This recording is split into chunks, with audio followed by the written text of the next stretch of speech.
అక్రమమైన building కట్టడం మొదలు పెడితే వితౌట్ నోటీస్ అధ్యక్ష చట్టం చెప్తా ఉంది చట్టం no notice will be given will be demolition. అక్రమ కట్టడం అంటే ఇమ్మీడియట్ డిమాలిషన్ అధ్యక్ష దాన్ని స్పేర్ చేసే ప్రశ్న లేదు. హైకోర్టు అన్నది ఇంకా అందరినీ ఇష్టం వచ్చినట్టు కట్టుకొని బీఆర్ఎస్ పెట్టడానికి మరి పర్మిషన్ కి కథని అవమానకరంగా మాట్లాడారు తలకాయ కొట్టేస్తున్నారు పని. అందుకోసం ఈ అక్రమ కట్టడాలు రాష్ట్రంలో ఎట్టి పరిస్థితులలో అనుమతించం అధ్యక్ష. ఎవరైనా మంచిది. ఎవరైనా ఇల్లీగల్ లేఅవుట్లు వేసినా ఇల్లీగల్ బిల్డింగులు కట్టినా నిబంధనలు సరిగ్గా అమలు చేయకపోయినా ఆ మున్సిపల్ సిబ్బంది మీద చర్యలు తీసుకోవడంతో పాటుగా నోటీస్ ఇవ్వకుండా కూల్చేసే అధికారం కూడా ప్రభుత్వానికి ఉంది. నోటీస్ ఇవ్వకుండా కూల్చేసే అధికారం కూడా ప్రభుత్వానికి ఉంది. వేల ఇండ్లు కూలగొట్టిండు. ఒక్కటి కాదు రెండు కాదు.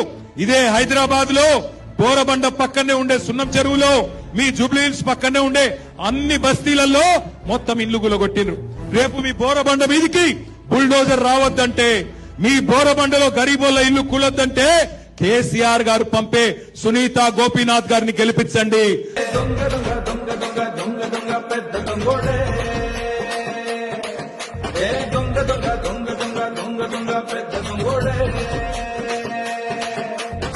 ప్రజల కోసం పని చేయకుండా ఫ్యామిలీని పోషిస్తాడే దొంగ దొంగ దొంగ దొంగ దొంగ దొంగ పెద్ద దొంగోడే.